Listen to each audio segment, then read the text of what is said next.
Hello दोस्तों, स्वागत है बिहार पुलिस से related YouTube channel BP exam गुरु में। तो कैसे है आप लोग? उम्मीद करता हूँ कि आप लोग अच्छे ही होंगे। तो आज के सेशन में हम लोग देखने वाले हैं जो 16, 20, 23, 27 एंड 30 जुलाई को जो एग्ज़ाम हुआ है उसी पैटर्न पे आधारित 100 महत्वपूर्ण क्वेश्चन जो 1 अगस्त को आपको देखने को मिलेगा। तो चलिए बिना देर के करते वीडियो का स्टार्ट। अगर आप मेरे चैनल पर नए हैं तो चैनल को सब्सक्राइब करके बेल आइकन दबा कर घंटी को ऑल कर लीजिएगा, जैसे ही अगला वीडियो अपलोडेड हो तो आप तक पहुँच सके। तो आज का हमारा पहला प्रश्न वो है कि चोल राजाओं का राजधानी कहाँ थी? चोल राजाओं की राजधानी कहाँ थी? तो इसका सही आंसर आपको सी हो जाएगा, तंजौर में। कहाँ? तंजौर में, जो आपको यहाँ पे तीसरा ऑप्शन दिख रहा होगा। अब यहाँ पे अगला प्रश्न है, भारत में पंचायती राज व्यवस्था सर्वप्रथम 1959 में कहाँ लागू थी? भारत में पंचायती राज व्यवस्था सर्वप्रथम 1959 में कहाँ लागू थी? तो नौगार में। कहाँ? नौगार में, जो आपको यहाँ पे पहला ऑप्शन में दिख रहा होगा। बिल्कुल फास्ट रिवीजन आज के सेशन में हम लोग करेंगे। अगर आपने अब तक मेरे चैनल को सब्सक्राइब नहीं किया है तो प्लीज़ कर लीजिए। अब यहाँ पे कि मानसरोवर झील कहाँ स्थित है? मानसरोवर झील कहाँ स्थित है? तो तिब्बत में हो जाएगा, जो आपको यहाँ पे पहला ऑप्शन में तिब्बत दिख रहा होगा। अब यहाँ पे क्वेश्चन है कि आज़ाद हिंद फैज़ा का गठन कब हुआ था? आज़ाद हिंद फैज़ा का गठन कब हुआ था? तो 1942 में हुआ था। 1942 में हुआ था। अब यहाँ पे अगला प्रश्न है कि अंतर्राष्ट्रीय महिला दिवस कब किस तिथि को मनाया जाता है? अंतर्राष्ट्रीय महिला दिवस किस तिथि को मनाया जाता है? तो 8 मार्च को मनाया जाता है। किस दिन? 8 मार्च को। अब यहाँ पे है कि जनगणना जनगणना को संविधान के किस सूची में रखा गया है? जनगणना को संविधान के किस सूची में रखा गया है? तो संघ सूची में। किसमें? संघ सूची में। अब यहाँ पे है कि राजस्थान की राजधानी कहाँ है? राजस्थान की राजधानी कहाँ हो जाएगा? तो जयपुर हो जाएगा। आपको जयपुर हो जाएगा। अब यहाँ पे क्वेश्चन है कि भारतीय संविधान भारत को किस रूप में वर्णित करता है? भारतीय संविधान भारत को किस रूप में वर्णित करता है? तो राज्यों का संघ में। राज्यों का संघ में करता है। दोस्तों, आपको पहला ऑप्शन में दिख रहा होगा। अब यहाँ पे प्रश्न है कि राज्यसभा द्वारा लोकसभा को धन विधेयक कितने दिनों में लौटा दिए जाने चाहिए?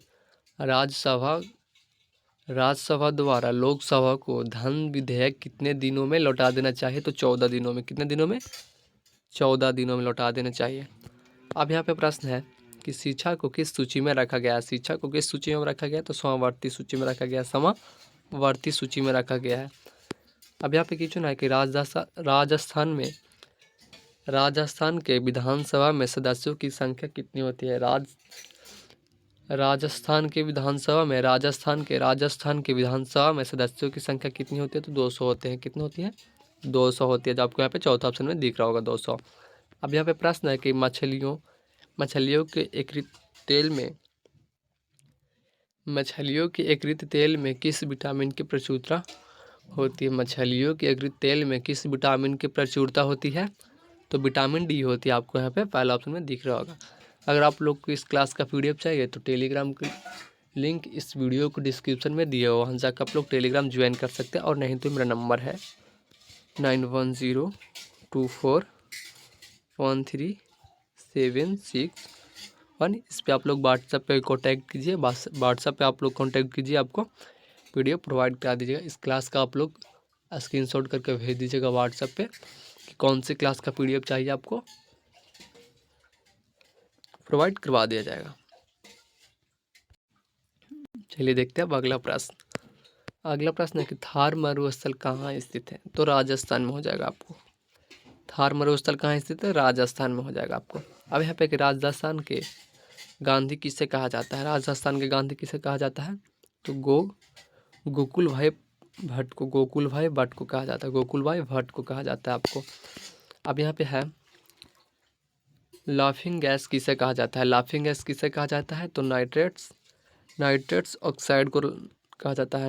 नाइट्रेट्स ऑक्साइड को कहा जाता है। अब यहाँ पे अगला प्रश्न है, तुगलक परियोजना किस नदी पर स्थित है? तुगबुल परियोजना किस नदी पर स्थित है? तो झेलम नदी पे हो जाएगा, जो आपको यहाँ पे दिख रहा होगा तीसरा ऑप्शन में। अब यहाँ पे पिंक सिटी गुलाबी शहर के नाम से किसे जाना जाता है? तो आपको जयपुर हो जाएगा। क्या हो जाएगा दोस्त? जयपुर हो जाएगा। अब यहाँ पे प्रश्न है कि 1556 में पानीपत की जो दूसरी लड़ाई लड़ा गया था, 1556 में पानीपत का जो दूसरी लड़ाई लड़ा गया था वो अकबर और किसके बीच हुई थी? तो अकबर और हेमू के बीच हुई थी दोस्त, जो आपको यहाँ पे तीसरा ऑप्शन में दिख रहा होगा। अब है बाबरनामा के लेखक कौन है? बाबरनामा के लेखक कौन है? तो बाबर हो जाएंगे। कौन हो जाएंगे? बाबर हो जाएंगे, जो आपको यहाँ पे चौथा ऑप्शन में दिख रहा होगा। अब है कि मृदा राक्षस के लेखक कौन है? तो विशाखा दत्त हो जाएंगे। विशाखा दत्त हो जाएंगे, जो आपको यहाँ पे चौथा ऑप्शन में दिख रहा होगा। मृदा राक्षस के लेखक कौन है? तो विशाखा दत्त हो जाएंगे, विशाख दत्त हो जाएंगे। अब यहाँ पे अगला प्रश्न है कि राज्यसभा का पदेन अध्यक्ष कौन थे? तो आपको यहाँ पे उपराष्ट्रपति हो जाएंगे। क्या? उपराष्ट्रपति हो जाएंगे। अब यहाँ पे अगला प्रश्न है कि भारत छोड़ो आंदोलन का नारा किसने दिया था? तो महात्मा गांधी जी ने दिया था। आपको यहाँ पे पहला प्रश्न है, महात्मा गांधी जी ने दिया था। अब यहाँ पे है कि राजस्थान के किस शहर को राजस्थान का हृदय कहा जाता है? तो आपको यहाँ पे अजमेर शरीफ हो जाएगा, जो आपको यहाँ पे तीसरा ऑप्शन में दिख रहा होगा। अब यहाँ पे अगला प्रश्न है कि सूडा जल डमरू मध्य किनके बीच स्थित है? तो आपको वायु और सुमात्रा के बीच हो जाएगा। अब यहाँ पे अगला प्रश्न है दिलवाड़ा का जैन मंदिर कहाँ स्थित है? तो आपको राजस्थान में हो जाएगा। कहाँ हो जाएगा? राजस्थान में हो जाएगा।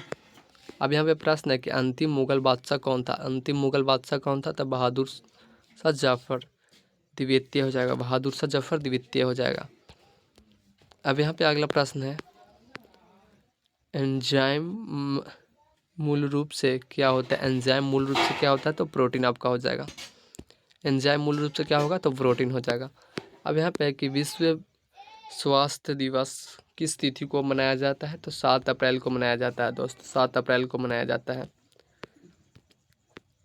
अब यहाँ पे प्रश्न है कि भारत में एकमात्र ब्रह्मा मंदिर कहाँ स्थित है? तो आपको राजस्थान में हो जाएगा। अब यहाँ पे प्रश्न है कि 22 दिन का झोपड़ा मस्जिद कहाँ पर स्थित है? तो वो भी अजमेर में हो जाएगा। अजमेर में हो जाएगा। अब यहाँ पे प्रश्न है विजयनगर के अवशेष किस नदी के तट पर स्थित है? तो तुंगभद्रा हो जाएगा। तुंगभद्रा हो जाएगा, आपको यहाँ पे दिख रहा होगा चौथा ऑप्शन में। अब यहाँ पे है लिंगराज का मंदिर किस स्थान पर है? लिंगराज का मंदिर किस स्थान पर है? तो भुवनेश्वर में हो जाएगा। आपको भुवनेश्वर में हो जाएगा। अब यहाँ पे प्रश्न है कि पटाखा किस देश की मृदा है? पटाखा किस देश की मृदा है? तो मकाऊ का हो जाएगा आपको। अब है कि अर्थशास्त्र के जनक किसे कहा जाता है? तो एडम स्मिथ का। अब यहाँ पे है कि बाणभट्ट किसके दरबारी कवि थे? बाणभट्ट किसके दरबारी कवि थे? हर्षवर्धन के।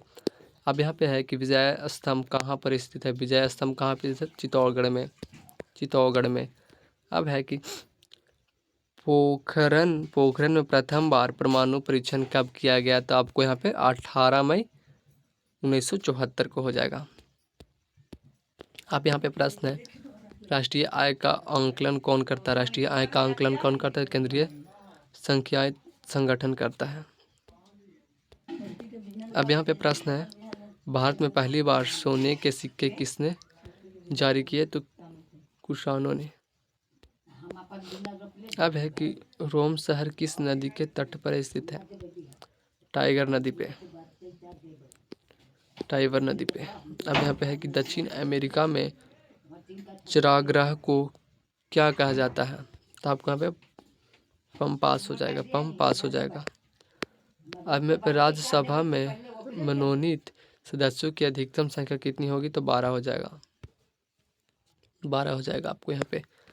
अब है कि गंगा नदी को बंगाल देश में क्या कहा जाता है? तो पद्मा कहा जाता है। क्या कहा जाता है? पद्मा कहा जाता है। अब यह गांधी जी का जन्म 2 अक्टूबर 1869 को किस स्थान पर हुआ था? तो पोरबंदर में। तो आज के लिए इतना काफ़ी, फिर मिलता है अगले वीडियो के साथ, तब तक के लिए जय हिंद जय भारत।